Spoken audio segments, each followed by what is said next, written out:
अस्सलाम वालेकुम मतीउल्लाह जान MJ TV। कुछ देर पहले ही मरीम नवाज़ की प्रेस कॉन्फ्रेंस हुई और मौलाना फजलुर रहमान जो PDM के सरबराह हैं, अपोजिशन जमातों की जो अलाइंस है, उन्होंने भी वो सब बातें कह दी जो शायद साबिक़ वज़ीर आज़म नवाज़ शरीफ ने चंद दिन पहले कही थी और उनके ऊपर बड़ा हंगामा हुआ था और उन पर पाबंदी भी लगा दी गई। उनकी तकरीरें भी अब नहीं दिखाई जा सकती। मगर आज जो मौलाना फजलुर रहमान ने और मरीम नवाज़ ने कहा है, ये वो बातें हैं कि जिनको अब रोका नहीं जा सकता। सब कुछ सामने आ रहा है और बकौल मरीम नवाज़ के जो पहले खलाई मखलूक हुआ करते थे, अब ज़मीनी मखलूक हो रहे हैं। बतौर सहाफ़ी हमें यह सब देख के अफसोस होता है, क्योंकि ये जो कुछ भी हो रहा है, अगर आप नवाज़ शरीफ, मौलाना फजलुर रहमान या इन सियासी जमातों को थोड़ी देर के लिए आप अपने जहनों से उतार भी दें, तो जो कुछ ये हो रहा है, क्या ये दुरुस्त हो रहा है? चाहे कोई भी सियासतदान हो। कल ये चीज़ अगर इमरान खान या उनके अहले खाना के साथ भी होती है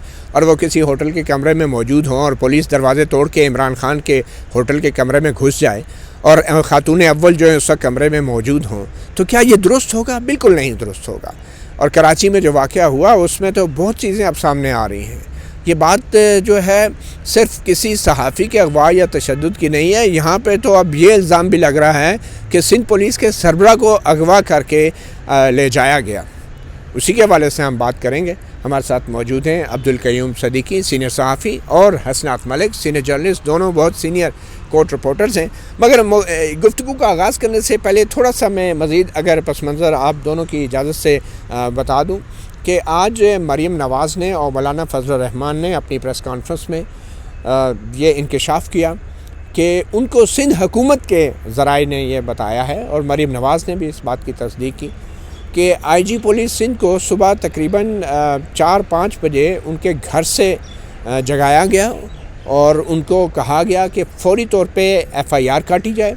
और बज़ाहिर ये लगता है कि उन्होंने इनकार किया, तो उनको बाकायदा बकौल मरीम नवाज़ के सिंध हुकूमत के ज़राए ने उनको ये बताया कि उनको किडनैप किया गया और उनको किडनैप करके सेक्टर कमांडर, अब सेक्टर कमांडर रेंजर्स के DG होते हैं, उनके दफ्तर में ले जाया गया और उसके बाद उनसे ज़बरदस्ती FIR के अहकामात पे दस्तखत कराए गए और उसके बाद फिर होटल में छापा मारा गया। दरवाज़ा तोड़ के कैप्टन सफदर को गिरफ़्तार किया गया और मरीम नवाज़ उस वक्त होटल के कमरे में मौजूद थी। यहाँ पे गद्दारी के पर्चे हुए, मगर पर्चे काटे गए, किसी को छापा मार के उनके घरों से निकाल के बाहर नहीं लाया गया। और यहाँ पे ये इल्ज़ाम था कि मज़ार कायद के तक़द्दुस की पामाली हुई है, 3 साल की उसमें सज़ा है, काबिल ज़मानत जुर्म है।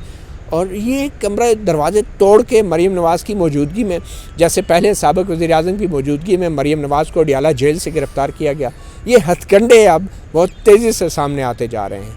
और जैसे कि मरीम नवाज़ ने कहा कि खलाई मखलूक अब ज़मीनी मखलूक बन चुकी है और सबको नज़र भी आ रही है। इसी वाले से हम बात करेंगे। कयूम सदीकी साहब, पहले तो आपसे ही बात करते हैं कि आपकी एक ट्वीट भी आई और आपने कहा कि आखिर जुर्म क्या था कि मरीम नवाज़ जो हैं उन्होंने उनके हस्बैंड को जो गिरफ़्तार किया गया, तो उनका जुर्म ये था कि उन्होंने फ़ातिमा जना जिंदाबाद, कायद आज़म जिंदाबाद या वोट को इज़्ज़त दो के नारे लगाए, ये जुर्म था। तो क्या लगता है आपको कि क्या वाकई ये काम सिंध पुलिस का है? मतीला जान, बहुत सराहत से मेरे ख्याल में प्रेस कॉन्फ्रेंस के अंदर वो बता दिया गया है। अब तो बाकायदा नाम लेके बता दिया गया है ना कि सेक्टर कमांडर, और ये उन्होंने खुद अपनी बात नहीं की है। मौलाना फजलुर रहमान जो हैं, उन्होंने सैयद मुराद अली शाह जो कि चीफ मिनिस्टर हैं, जो कि रिस्पॉन्सिबल हैं, उससे पहले आप देखें कि हामिद मीर साहब की ट्वीट आई जिसके अंदर उन्होंने ज़ुबैर जो हैं, ज़ुबैर असद उमर के भाई ज़ुबैर उमर जो हैं, उनके हवाले से बात की। फिर उसके बाद उसकी ऑडियो भी आ गई और फिर उसके बाद आप ये देखेंगे मौलाना फजलुर रहमान जो हैं, उन्होंने बाकायदा तौर पे बैठ के मुराद अली शाह से, इमदाद हुसैन शाह से सिंध हुकूमत का जो मौक़िफ़ था वो वाज़े कर दिया। फिर मरीम ने कहा ये मौलाना साहब तो फिर कुछ लिहाज करके, मैं आपको बताती हूँ कि ये सेक्टर कमांडर के बुलाया गया और कहा गया IG सिंध को बुलाया गया या किडनैप किया गया? अब ये देखें, ये उनका मौक़िफ़ है। अब मुझे देखें, मैं ये नहीं कह सकता, ये तो जब इंक्वायरी होगी मरियम का ये दावा है या जो भी, हाँ, ये उनका दावा है कि जनाब जो लॉ इन्फोर्समेंट एजेंसी है जो कि फेडरल गवर्नमेंट को रिप्रेजेंट करता है आईजी, उसको फेडरल गवर्नमेंट के एक दूसरे इदारे ने किडनैप किया है, तो ये क्या है? ये हुकूमत है या भंगड़ खाना है? ठीक है, ये सिंध हुकूमत ने भी कहा है कि हम इसके हवाले से इंक्वायरी कर रहे हैं। हसनात मलिक साहब, ये बातें जो पहले सरगोशियों में होती थी और जो पहले खलाई मखलूक होती थी, अब वाकई क्या वो ज़मीनी मखलूक बन गई है और आपको सबको नज़र आना शुरू हो गई है? ये देखें, जब से नवाज शरीफ की स्पीच है उसके बाद जो APC में उन्होंने की, उसके बाद हमने देखा है कि ऐसा लगा कि कोई इस्टेब्लिशमेंट थोड़ा डिफेंसिव और बैक चैनल ऐसा है कि मामलात कोई थोड़े से कूल डाउन किए। अगर ये डिफेंसिव तो नहीं लग रही, लेकिन ये अब देखें, ये जो मामला हुआ है मेरा, इसमें ये हमें वो जब इफ्तिखार मोहम्मद चौधरी को माजूल किया मुशर्रफ साहब ने, उसके बाद उनके साथ जो कुछ हुआ कि इस किस्म के वाक़यात रोज़ एक हफ़्ते में कोई ना कोई ऐसा वाक़या हो जाता था जो एम्बेरसमेंट हो रही थी मुशर्रफ रजीम के लिए। तो यही अब सूरत हाल नज़र आ रही है कि रोज़ कोई ना कोई वाक़या हो रहा है जो एम्बेरसमेंट हो रही है इस्टेब्लिशमेंट के लिए और फिर PTI गवर्नमेंट दोनों। अब ये एस्टैब्लिशमेंट एम्बैरेस भी हुआ करती है। मेरा ख्याल है कि उन पे प्रेशर बहुत होगा, इंटरनल बहुत प्रेशर होगा, क्योंकि एक तो कोई जिसे कहते हैं कि लोगों को कोई किसी किस्म का रिलीफ नहीं मिल रहा, महंगाई बढ़ रही है, फिर जो हालात हैं इंटरनल भी यही सूरत हाल है कि उन्होंने बार बार कहा कि जी पंजाब में आप CM पंजाब को चेंज करें, इमरान खान ने चेंज नहीं किया। तो इसके अलावा और भी जो मामलात हैं, तो और जो ये भी बताया जा रहा है कि इमरान खान की जो स्पीच थी उस हवाले से भी कुछ हल्के जो हैं वो खुश नहीं हैं कि जो स्पीच उन्होंने टाइगर फोर्स को की। तो इनसे वाज़ेह है कि भाई जो सिविलियन गवर्नमेंट चल रही है वो जिस तरीके से डिफेंड कर रही है एस्टैब्लिशमेंट या उनके जो अस्करी जो ज़्यादा ही डिफेंड कर रही है, वो ज़्यादा बल्कि उनके लिए मुश्किलात का बायस बन रहे हैं और उनको कोई ज़्यादा परेशानियां उससे हो रही हैं। तो देखें अब हालात क्या हैं। लेकिन मतीउल्लाह जान साहब, इसमें जो सबसे इम्पॉर्टेंट बात है कि अब जो टसल चल रही है, इसमें एक तरफ अपोजिशन की 11 पार्टियाँ, एक तरफ PTI गवर्नमेंट और इस्टेब्लिशमेंट। अब देखें कि अदलिया किस तरफ जो है वो लग ये रहा है कि 2-3 हफ्ते से खामोश है। मतलब जो मौजूदा चीफ जस्टिस गुलजार अहमद हैं या जो सीनियर जजेज़ हैं, क्या वो साकिब निसार साहब जो अपने उसका वो तरीक़ाकार अपना के जो उनका जो इस्टेब्लिशमेंट का या जो PTI गवर्नमेंट का एजेंडा है उसको एंडोर्स करते हैं, या वो सिविल लिबर्टीज़ पे उस तरह अपना एक्शन लेते हैं? क्योंकि हमने देखा है कि 2 साल में सिविल लिबर्टीज़ पे हवाले से जो जुडिशरी, सुपीरियर जुडिशरी ने उस तरह कागनिज़ेंस नहीं लिया। बेलें हुई, लेकिन बेलें उस वक्त लोगों को में जब 3-3 महीने रखा गया, फिर उसके बाद बेल हुई। तो सिविल लिबर्टी के हवाले से आप सुपीरियर जुडिशरी का क्या होगा, क्या मौक़िफ़ होगा? क्योंकि हमने देखा है कि मिसिंग पर्सन का केस 1.5 साल से कोई नहीं, इसके अलावा और भी बड़े बड़े मामला सिविल लिबर्टी के हैं। हमारी जो जुडिशरी ने है उसका ज़्यादातर हमने देखा है इंक्रोचमेंट पे ज़्यादा फोकस रहा है कि इंक्रोचमेंट ख़त्म की जाए, लेकिन जो लोगों के रियासती जबर के हवाले से क्या कोई रेस्क्यू करेगी अदलिया या नहीं, ये सवालिया निशान है। और मेरा ख्याल है जबर से बचाने के लिए जो पुलिस का इदारा है, अगर उस पुलिस के इदारे को सरबराह को ही मुबैना तौर पे अगवा कर लिया जाता है तो रियासती जबर से कौन बचाएगा? और ये स्टेट अबव द स्टेट की जो बात की थी साबिक़ वज़ीर आज़म नवाज शरीफ ने, तो कयूम सिद्दीकी साहब वो चीज़ें तो साबित हो रही हैं। अगर एक IG जो है सबसे बड़े पाकिस्तान के कराची के फाइनेंशियल कैपिटल से उसको मुबैना तौर पे अगवा किया जाता है और सिंध हुकूमत अब ये कह रही है, जैसे कि प्रेस कॉन्फ्रेंस में कहा गया कि हम इंक्वायरी करेंगे, तो ये स्टेट अबव द स्टेट वाली बात तो सही है, इस पर नवाज शरीफ कुछ गलत तो नहीं कह रहे? मेरा ख्याल है कि इमरान खान की हुकूमत के ख़िलाफ़ साजिश हो रही है, बड़ी सख्त किस्म की साजिश हो रही है। और इमरान खान जो है उनको ज़रा वो क्या कहते हैं, कूल हेडेड हो के और जज्बात से बाहर निकल के तो बड़ा ठंडे दिमाग से सोचना चाहिए कि हो क्या रहा है। और मेरा ख्याल है कि इमरान खान बड़े ज़हीन इंसान हैं। और ये आपका ख्याल ही है?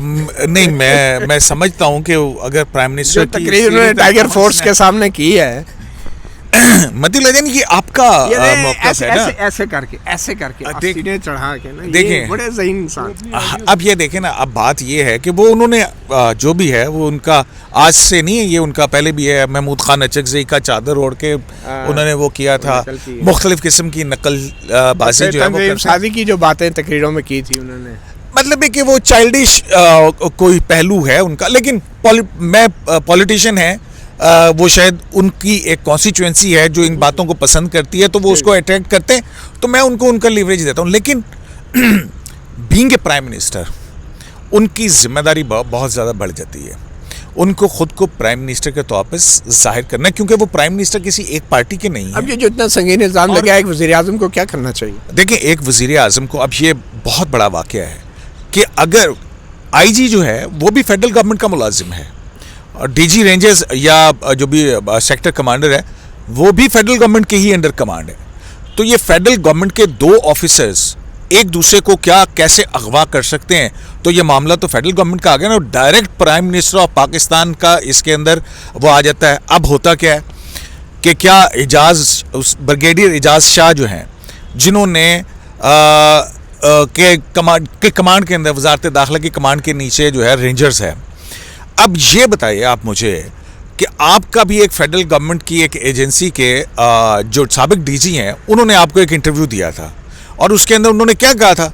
एजाज शाह ने एक सहाफ़ी नूरानी को क्या टंगा बांध दो। ये बशीर मेमन साहब के इंटरव्यू, बशीर मेमन साहब के इंटरव्यू के अंदर। तो ये सारी चीजें अगर आप मेंटालिटी देखें तो ये है मेंटालिटी। मतलब दरवाजे पन के अंदर बढ़ गया होते, चुप के लाओ। प्राइम मिनिस्टर मुंह ते हाथ फेर के कहे तू आ, मैं वेख लांगा। ब्रिगेडियर जो है अपना एजाज शाह जो है वो ये कहें, और फिर उसके बाद ये हो कि फेडरल गवर्नमेंट के एक अफसर दूसरे अफसर को, एक इदारे का दूसरे इदारे के ऑफिसर को अगवा कर रहा है। अगवा का इल्ज़ाम लगाया गया उन्होंने कि उनको किडनैप जबरी उठाया गया है। ये बहुत बड़ी चार्जशीट है और यहाँ पे मुराद अली शाह जो कि चीफ मिनिस्टर हैं, टेक्निकली सिंध पुलिस उनके अंडर आती है। अब जैसा कि मरियम ने तो वजाहत दे दी कि वो वहाँ पे बुलाया गया, पहले कहा गया कि रेंजर्स करेगी, फिर जब उन्होंने साइन कर दिया तो फिर कहा गया नहीं पुलिस भी करेगी, और फिर ये मुश्तरका ऑपरेशन हुआ। तो अब कैप्टन सफदर रवान की तो जमानत हो गई हुई है, वो बाहर आ गए हैं। इस सारे एपिसोड के अंदर मैं क्यों कह रहा था ना कि साजिश की बात, तो इस सारे एपिसोड के अंदर कैप्टन सफदर और मरियम नवाज और पीडीएम ये उभर के और ऊपर आए हैं और हुकूमत डिफेंसिव हुई है। अभी कल तक का जो इनका हुकूमत डिफेंसिव हुई है, मैं हुकूमत ही सब तस्लीम करता हूँ उसको। अच्छा। मतीउल्लाह जान, फर्ज कर ले। मैं आइन के नीचे रह के, हम ये देखें ना, ये जो इमारत है ना, ये रूल ऑफ लॉ की सिंबल है, ये कॉन्स्टिट्यूशन ऑफ पाकिस्तान की सिंबल है। लगती तो है। इसी इमारत से बहुत सारी तवक्कुआत हैं और देखिएगा रोशनी यहीं से निकलेगी। बिल्कुल सही है। और आप देखिएगा आप बात कर रहे थे ना कि सिविल लिबर्टीज के हवाले से, ये अंडर ओथ हैं to protect the constitution of Pakistan. नहीं, दूसरों ने भी ओथ उठाया हुआ है, सिर्फ इन्होंने नहीं उठाया हुआ। मतीउल्लाह जान, मैं ये बात पोस्ट पनामा आप मुझे बताएं कि क्या सिविल लिबर्टीज को प्रोटेक्ट किया या क्या जुडिशरी ने मतलब इम्पार्शियल रही, या क्या आप उसके पोस्ट पनामा के बाद जो जुडिशरी का किरदार है उसको कैसे देखते हैं आप? देखें, पोस्ट पनामा के बाद भी जो है ना, जुडिशरी दो किस्म की आई है। एक साकिब निसार साहब वाली जुडिशरी है और एक उसके बाद वाली जुडिशरी है। अब जो आप बात कर रहे हैं ना जैसे गुलजार अहमद की, कि उनका जो है वो तजावज़ाती इंक्रोचमेंट की तरफ जो है वो बहुत ज़्यादा कराची की इंक्रोचमेंट है, और सिविल लिबर्टीज में जो इंक्रोचमेंट हो रही हैं उससे कम है। लेकिन दूसरी तरफ आप एक और तरफ आ जाइए, दूसरी तरफ आप देख लीजिए कि नैब के हवाले से जैसे मकबूल बाकर की जो जजमेंट आई है साद रफीक के केस के अंदर, कितनी बड़ी बात की है उन्होंने। नकार खाने में तोती की आवाज़ कौन सुनेगा? मतीउल्लाह जान, ये नकार खाना ही जो है ना, देखें ये आवाज़ों से ही आबाद होता है। रोशनी निकल रही है और रोशनी जा रही है हमारी, रोशनी निकलेगी, ये फिलहाल तो जा रही है। सोते यहीं से फूटेंगे। मतीउल्लाह जान, आप भी यहाँ हैं, मैं भी यहाँ हूँ, आप हाथ उठाएं जी, हाथ उठाएं, दुआ करें। सबसे इम्पोर्टेंट बात है वो ये है कि जो हालात हैं वो इतना डेडलॉक और स्टेलमेट की सूरत हाल है, इसमें कोई समझ नहीं आ रही कि अब इसका सोल्यूशन क्या होगा। सोल्यूशन में कोई अब इसका क्या मतलब जो मौजूदा हालात बन रहे हैं किस तरफ जाएगा, क्योंकि हर कोई डिस्क्रेडिट हो रहा है, जुडिशरी भी, एस्टैब्लिशमेंट भी, आपकी सिविलियन गवर्नमेंट भी। तो अब क्या होगा, किस तरह मामला चलेगा, और कोई इस तरह जो पोलिटिकल जो डायलॉग या कोई नेगोशिएशन के लिए कोई कमेटी नहीं बनाई। अमूमन ये होता था कि कोई सिविलियन गवर्नमेंट का कोई इस किस्म का मसला जब भी आता था एक कमेटी बन के वो उनसे मुलाकात, वो कोई सिलसिला नहीं। मुझे ये लगता है कि ना तो किसी को वतन अजीज़ है और ना ही जो है हम वतन अजीज़ हैं, ये सिर्फ सब कहने की बातें हैं। और लग ये रहा है कि जो हालात जिस तरफ जा रहे हैं, ये एक बार फिर कहीं अजीज़ हम वतनों ना हो जाएं, और उस अजीज़ हम वतनों के साथ जो बाद में होता है वो दोबारा ना हो जाए। यही हमारी एक बदकिस्मती है। इसका हल तो बड़ा आसान है। आइन और कानून के तहत prime minister Imran Khan boss हैं, और वो अगर चाहें तो इस तमाम वाक़े पे वज़ारत दिफ़ा के ज़रिए या वज़ारत दाखिला जो उनके मातहत हैं उनसे जवाब ज़रूर मांगा जा सकता है ब्रिगेडियर एजाज शाह साहब से कि भाई ये रेंजर्स ने ये क्यों किया, इतना बड़ा इल्ज़ाम है, कोई मामूली बात नहीं है। और अगर चीफ़ जस्टिस गुलजार अहमद चाहें तो वो भी जो है कराची में होने वाली इतनी बड़ी इंक्रोचमेंट, लोग तो मिसिंग होते रहे, किडनैप होते रहे, अब आईजी भी जो है अगर मुबैना तौर पे किडनैप हो रहा है तो मेरे ख्याल में सुओ मोटो तो बनता है। मतीउल्लाह जान MJ TV से इतना ही, इजाज़त दीजिए, अल्लाह हाफ़िज़।